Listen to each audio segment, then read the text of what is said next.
Good morning বন্ধুরা, কেমন আছো তোমরা সবাই? আশা করি সবাই ভালো আছো। সুকন্যার সংসারে একটি নতুন ভিডিও তোমাদের সবাইকে স্বাগত জানাই। তো আজকে সকাল সকাল ব্লগটা এখান থেকেই শুরু করছি। সকাল সকাল মানে এখন 8:30 বাজছে। আমি সকালে উঠে বিছানা করছি, জলের বোতলগুলো ভরে নিয়েছি আর তারপর জলও তুলে নিয়ে চলে এলাম। তো এগুলো হচ্ছে খাবার জল, সেগুলো তোলা হয়ে গেছে। আর সকালে উঠে এদিকে বাইরে সারা দিনের আমি জল তুলেছিলাম কল থেকে, তো সেই জলগুলোই এখন আমি ঘরের মধ্যে ঢুকিয়ে রেখে দিচ্ছি, মানে বাথরুমের সামনে একটা ফাঁকা জায়গা আছে সেখানে। কারণ সারাদিন এগুলো রোদ লেগে নষ্ট হয়ে যাবে, মানে গরম হয়ে যায় জলগুলো। আর যেহেতু গরমকাল, ওই গরম জল তো একবার লাগলেই মনে হচ্ছে একা লাগছে। তো সেই জলগুলো আমি বাইরে থেকে তুলে নিচ্ছি, তারপর ওদিকে যাব কাজ করতে।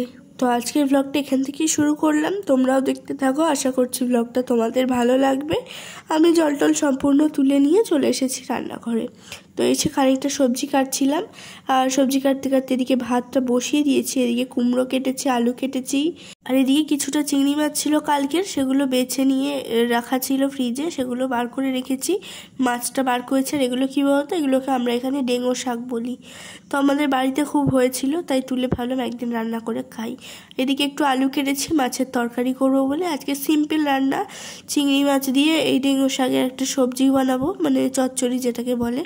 আর মাছ দিয়ে আলু দিয়ে তরকারি করব, আর কিছু করব না আজকে। তো ভাতটা ওদিকে হয়ে গেছে, আর এদিকে আমি শাকটা বসিয়ে দেব। তাই তেলের মধ্যে কুমড়ো আর আলুটা ভালো করে ভেজে নেব, নিয়ে তারপর শাকটা আমি করে নেব। তো তোমরা যদি শাকের পুরো রেসিপিটা দেখতে চাও তাহলে আমার চ্যানেলে ভিজিট করো, আর আমার চ্যানেলেই শাকের পুরো সবজির একটা রেসিপি দেওয়া আছে, তোমরা সেটা দেখে নিও। খুব তাড়াতাড়ি আমি শেয়ার করব রেসিপিটা তোমাদের সঙ্গে, এর পরের ভিডিওতেই চলে আসবে। এদিকে মাছটাও ভেজে নিয়েছি, চিংড়ি মাছটা সমস্তটা তুলে এক জায়গায় রেখেছি। তারপর এতে ফোড়ন দিয়ে আর পেঁয়াজ ভেজে শাকটা আমি দিয়ে দিচ্ছি। যেহেতু চিংড়ি মাছ দেবো তাই একটু পেঁয়াজ দিচ্ছি। তো খেতে কিন্তু অসাধারণ হয়েছিল, একটু তেতো তেতো লাগে। এর সঙ্গে মাছ, মানে চিংড়ি মাছ বা মাছের মাথা দিয়ে যদি করা যায় খুব সুন্দর খেতে হয়। তো দেখো, এখনই দেখে লোভ লেগে যাবে শাকটার, এত সুন্দর দেখতে লাগছে। তো চলো শাকটা আমি ভালো করে নিই, আর রেসিপিটাতে তোমাদের সঙ্গে শেয়ার করব। তোমরা বানিয়ে খেও, মানে বাড়িতে একদিন রান্না করো, খুব সুন্দর টেস্ট হয় এটা খেতে। মানে আমি সেটা খেতে পছন্দ করি না খুব একটা, কিন্তু আমি খেয়েছিলাম সেদিন, খুব ভালো লেগেছিল। তো দেখো শাকটা এদিকে হয়ে গেছে, এদিকে মাছটায় আমি নুন হলুদ মাখিয়েছি। এরপরে আমি মাছটা করবো। ওদিকে প্রেশারে মাছের জন্য যে আলুগুলো কেটেছি সেগুলো একটু সিটি দিয়ে নিচ্ছি, আর নুন হলুদটা ভালো করে মাখিয়ে নিচ্ছি। এরপরেই মাছটা করলেই আমার রান্না হয়ে যাবে। আর আগের দিনের দুটো বড়া ছিল, কাঁচকলার বড়া, তো সেগুলোই হয়ে যাবে। আজকে তেমন কিছু রান্না আর করছি না। তো দেখো এদিকে মাছটার তরকারি করব, তাই এদিকে পেঁয়াজ আদা রসুন সব কেটে নিয়েছি। এই বড়াগুলো কালকে ছিল, একটু গরম করলাম। আর চলো মাছগুলো ভেজে নিই। তো এদিকে তেলটা বসিয়ে দিয়েছি, গরম হয়ে গেছে। বড়াগুলো ভেজে নেব আগে, তারপরে মাছটা ভাজবো। কারণ মাছের তেলটা তো পুরোটা নষ্ট হয়ে যাবে না। তবু অনেকটা বেশি তেল নিয়ে নিয়েছি, এতটা তেল আমার লাগবেই না। তো বড়াটা যেহেতু ভাজা ছিল, আরেকবার ভাজতে একটু কালো কালো হয়ে গেছে। তো যাই হোক, টেস্ট কিন্তু একই ছিল। তো চলো মাছটা ভেজে নিই, ভেজে নিয়ে তরকারি করে নিই। কালকে ছিল দাদার জন্মদিন, আশা করি তোমরা সেই ভ্লগটা দেখে নিয়েছো। আর আজকে হচ্ছে ওর ইংরাজি তারিখের জন্মদিন। তো সেই জন্য আজকে তেমন কিছু করছি না, যেহেতু কালকে অনেক কিছু খাওয়া দাওয়া হয়েছে। আজকে একটা সিম্পল মেনু রাখার চেষ্টা করছি। আর এরপরেও বাড়িতে পিকনিক হবে, সেটা নিয়েই তোমাদের কাছে আরও একটা ভিডিও নিয়ে চলে আসবো। আর আজকে রাত্রে দাদা কেক কাটিং করবে, দাদা আজকে বাইরে খেতে যাবে, তাই ভাবছিলাম যে অল্প স্বল্প রান্নাটা করি, ওর পক্ষেও ভালো হবে। আর যেহেতু বাবার বয়স হয়েছে, তো অল্প স্বল্প রান্নাটা করলে কোনো প্রবলেম হবে না। তো চলো, মাছগুলো ভাজা হয়ে গেছে, তরকারিটা আমি করে নিই। কালকে ডাল ছিল, সেটা গরম করে নিয়েছি। এইদিকে তরকারিটা বসিয়ে দিয়েছি মাছের। তো প্রথমে পেঁয়াজগুলো ভেজে নিয়ে আমি তারপর এক এক করে সব মশলা দিয়ে কষে আলুগুলো দিয়ে ভালো করে কষবো। তারপরে মাছের তরকারিটা বানিয়ে নেবো। দেখো সেদ্ধ আলুগুলো দিয়ে নিয়েছি, দিয়ে নিয়ে ভালো করে কষে নিচ্ছি। তো দেখতে যেমন সুন্দর হয়েছিল, খেতেও কিন্তু খুব সুন্দর হয়েছিল। তো চলো আমি রান্নাটা করে নিই। আশা করছি তোমাদের ভিডিওটা পুরোটা ভালো লাগবে, তোমরা আমার সঙ্গে থেকে দেখো ভিডিওটা।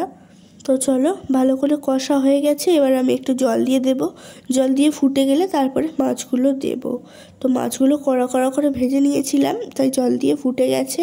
আর তারপর শেষে আমি মাছগুলো দিচ্ছি। মাছগুলো দেওয়ার পর একটু গরম মশলা দিয়ে নেব, দিয়ে একটু ভালো করে মাছগুলো ফুটিয়ে আমি পুরো ঝোলটা নামিয়ে নেব। তো দেখো এদিকে একটু মশলা দিয়ে দিলাম আমি, গরম মশলা অল্প করে। আর তারপর মাছটা একটু ফুটিয়ে আমি নামিয়ে নিলাম। তো দেখো সমস্ত রান্না কমপ্লিট হয়ে গেছে। ভাত, ওদিকে কালকে ডাল, আজকে শাকের চচ্চড়ি, মাছের তরকারি, আর এদিকে বড়া। তো চলো এবার রান্নাঘরটা পরিষ্কার করি, পরিষ্কার করে স্নান খাওয়া মিটিয়ে নিই। আর স্নান খাওয়া করে একটু দুপুরে ঘুমিয়েছিলাম। আর তারপর এখন হচ্ছে আমি রেডি হয়ে গেছি, যাব একটু বেড়াতে। তো কোথায় যাচ্ছি তোমাদের সমস্তটা দেখাবো।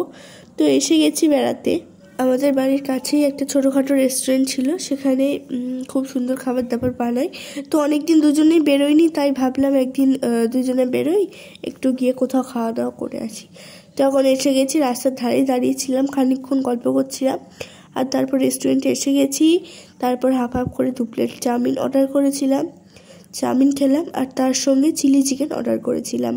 তো যেহেতু আমরা দুজনেই প্রচণ্ড ফুডি, তো মাঝে মাঝেই যখনই বাইরে বেরোই তখনই ভালো মন্দ এটা সেটা খাই।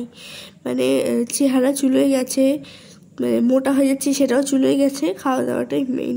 মানে খেয়ে দিয়ে ভালো থাকতে পারলে আর কি চাই বলো।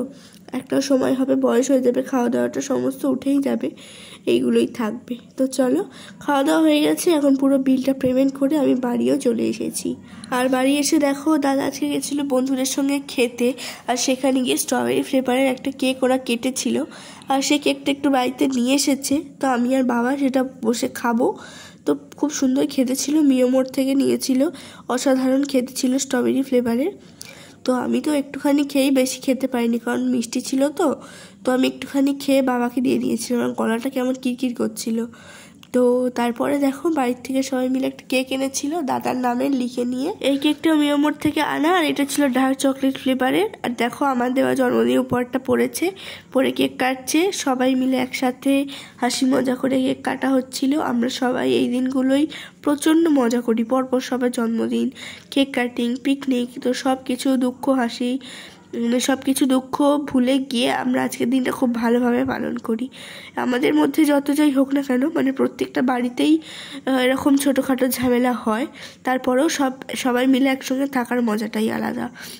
তো এদিকে দাদা কেক কেটেছে, সবাইকে একটু একটু করে খাইয়ে দিচ্ছিল। তো সবাই মিলে কেক খাওয়ার পরে আমরা সবাই যে যার ভাগে নিয়ে বসেছি। এইদিকে কেকটা দেখো ছিল যেটা, সেটা আমার কাকিমা চাটছে।